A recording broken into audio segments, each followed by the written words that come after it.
大家好，我是来自北京的张姐。大家呢都知道，北京有一特别有名的呢，就是炸酱面。今天呢，我给大家介绍一种呢，也特别有名，而且还是传统的老北京打卤面。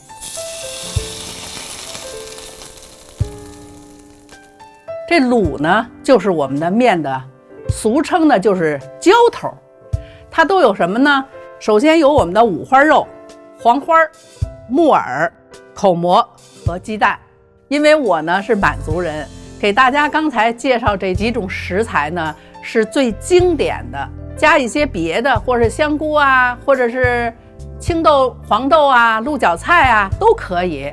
咱们的黄花呢，稍微给它泡一下，然后中间呢给它切上2刀，口蘑给它切成片儿。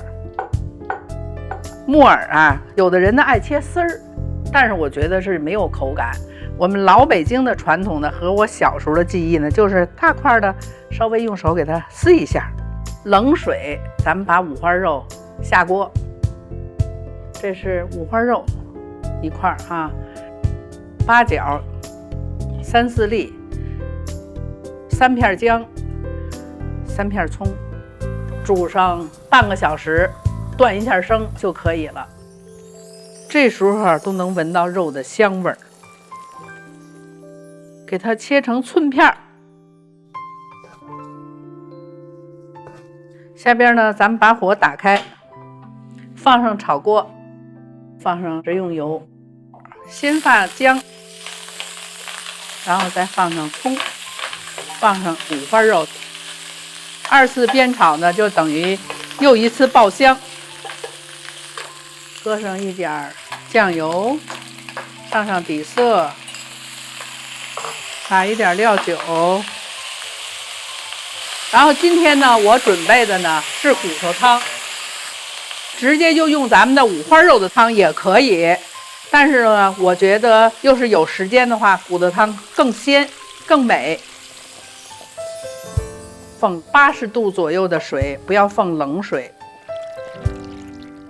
依次把咱们准备的料放进去，黄花、木耳。还有口蘑，这就差不多了。然后放上一些食盐，咱们就等它开锅。咱们这个卤呢，差不多都熟了。现在呢，咱们调一点淀粉，这个悠着放，勾一下芡，然后呢再撒鸡蛋。这样的话，鸡蛋它是成片状的，吃起来口感更好。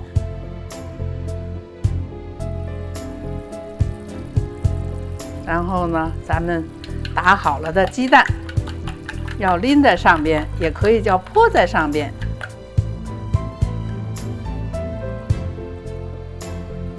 这时候不用搅动，等它自己打开。点一些香油，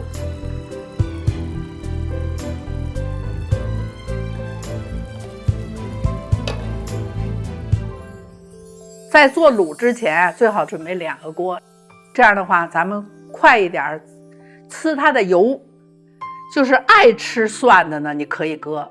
有些人呢会放香菜，但是我为什么不放呢？有时候香菜会把黄花、木耳啊和蘑菇的味道抢到，所以呢，我是不主张放香菜的。